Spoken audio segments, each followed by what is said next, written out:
So here's the latest dose, everyone. New defensive backs coach, as you stated to me before we started to record here. Yeah. From Houston via Auburn. Previously at Auburn as well. Yeah. Zach Etheridge is his name. Another young coach, a rising star in the industry, very ambitious and upwardly mobile, has designs on upward mobility. So wants to do well in this job to show and prepare himself for the next job, which is, kind of how things go. But yeah, Zach Etheridge has coached multiple NFL draft picks over the course of his career. And everything. He helped the Cougars at Houston last year, finishing third in the Big 12 and pass defense and 28th nationally. And as someone who is currently writing the season recap for the defensive back position, trust and believe, Miami was nowhere near top 2, top 3 in the conference and top 20 or top 30 nationally. So, yeah, bringing in Etheridge is a good get for Miami. This, again, shows and proves that we will go get a coach from their, from their previous position, like in a good job situation, who's done well.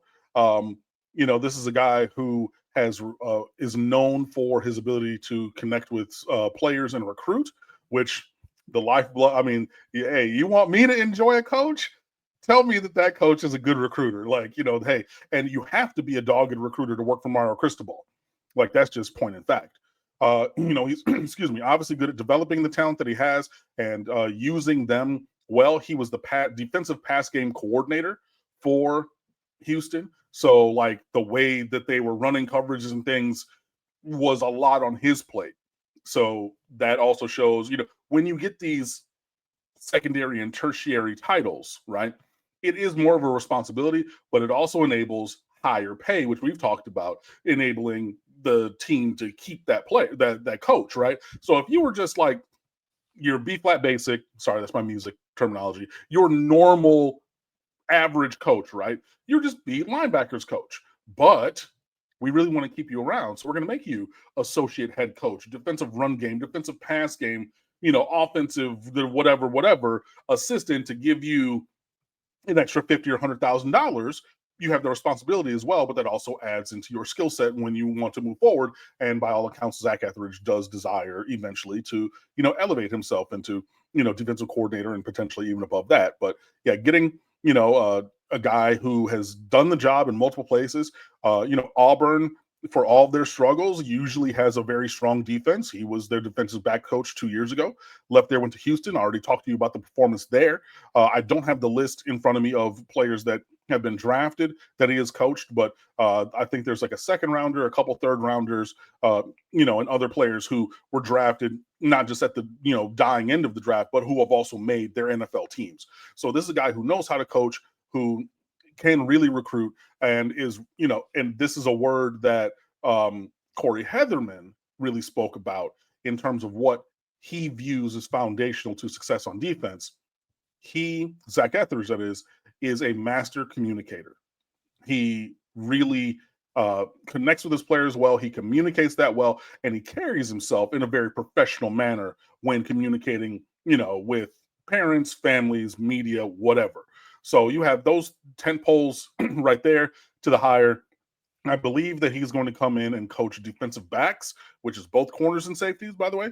Whereas last year we had a defensive coordinator who coached safeties and a cornerbacks coach, which has been the difference. So, if that is true, that Etheridge coaches DBs, then you would expect Heatherman to coach linebackers, which is a position that he has coached in multiple stops, including his last stop at Minnesota and the previous stop before that when he was only linebackers coach exclusively linebackers coach, at Rutgers.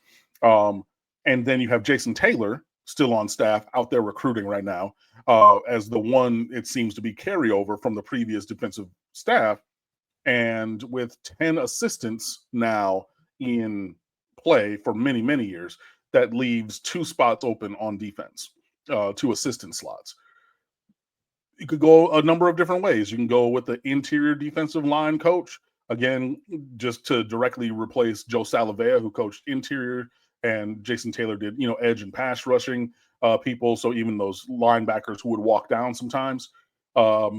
You could have inside and outside linebackers coaches, though you're usually only going to play 2. So I think you could probably get away with a single linebacker coach.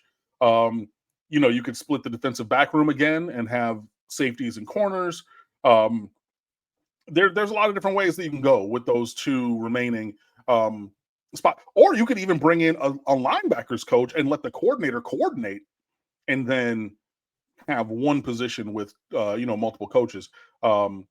And then there's special teams also, so you could bring in a linebackers coach and a special teams coordinator coach, and those be your 5 assistants. Well, actually, that would be too many because Heatherman counts. Anyways, yeah, there are different ways. No, he doesn't. Yes, he does. Yes, he does count. He does count. But anyways, there are lots of different ways that we can go with that, but it seems to be, yet to be confirmed by like the University of Miami, but all reports indicate that Zach Etheridge will be matriculating down from Houston down here to Coral Gables to join the staff and help rebuild the performance on the defensive side of the ball in the secondary, which, like I said, as I'm presently crafting the season review for defensive backs, woo, buddy, it was rough. So the coaching fraternity is an interesting one. Does Etheridge have any ties to Miami, or based on what you know, any of the coaches on the staff, have they crossed paths at all?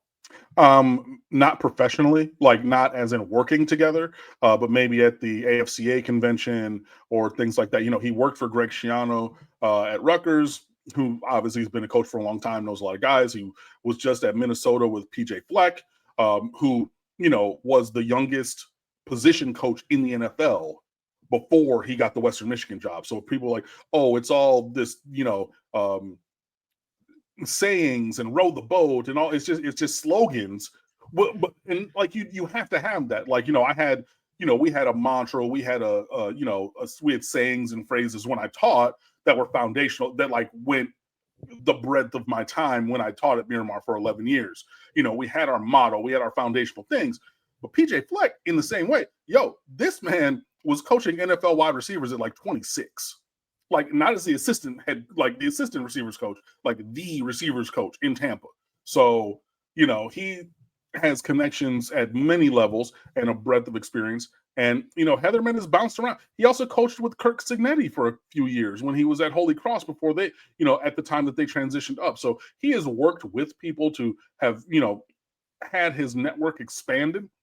And he's working for Mario Cristobal right now, which I'm sure he had ideas of who he might want to bring in, but then Cristobal will say, hey, I think this person might be a good fit. Go down that road and evaluate and things. So, yeah, I don't necessarily think that he's tapping into his own exclusive network of connections and things like that, but he's worked. This is the 4th major name in coaching presently that he has worked for, and he's going around with the orange and green U on his chest now, or that's what's coming up as a 305 284 extent. That's the number to the University of Miami campus. It's 1305 284, then a 4-digit suffix. Those are numbers from the University of Miami campus. I worked in the scheduling office. I remember all kinds of crazy things, but I definitely remember that. So when he called Zach Etheridge, he saw 305 284 something and said, oh, hey, wait a minute, right? I'm going to pick that one up. Whereas opposed to if he's calling from somewhere else, maybe Zach Etheridge might not have picked up. So you have the brand of the U on your chest when you're going out and recruiting and talking about these positions, even on the coaching staff, and that's advantageous as well.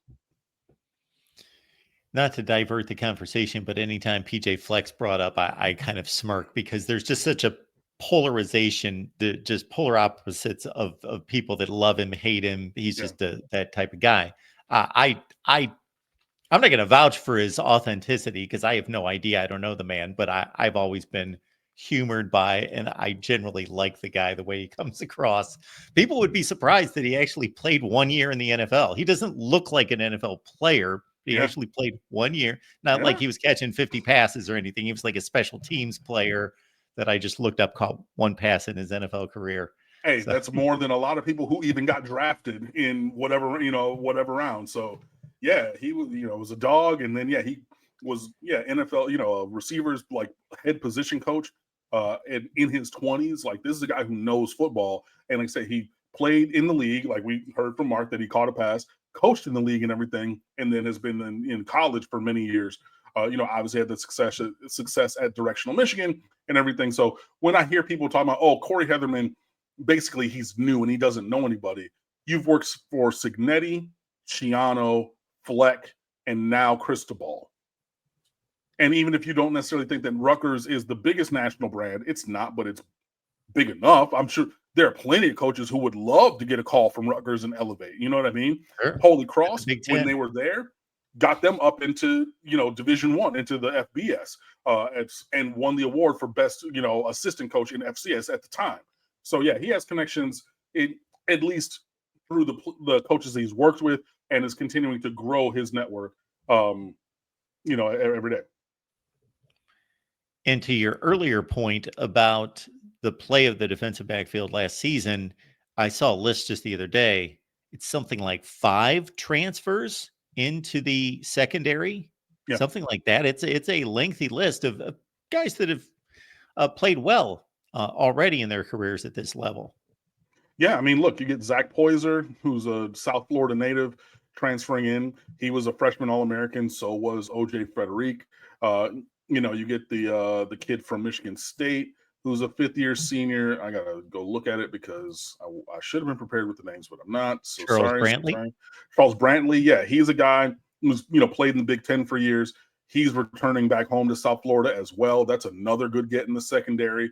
Emmanuel Carnley, a gigantic corner from Arizona. Thank you very much for that. Ethan O'Connor, another Wazoo transfer. Thank you for that. And then we talked about Xavier Lucas last week, right? So that, you're adding talent, and then you recruited fairly well. And like, even as I'm writing this recap, if you can get quality contributions, I mean, you're stapling on OJ Frederick as a starter, right? But if then you add development from Zaquan Patterson, you get something from Markeith Williams, you got these other young guys in the rooms who, might develop as well. Hey man, you could, the talent is there, but you got to coach it up and you have to deploy it appropriately. So, that dude Rod Sham, okay, with the XAM, I love it. Let's go.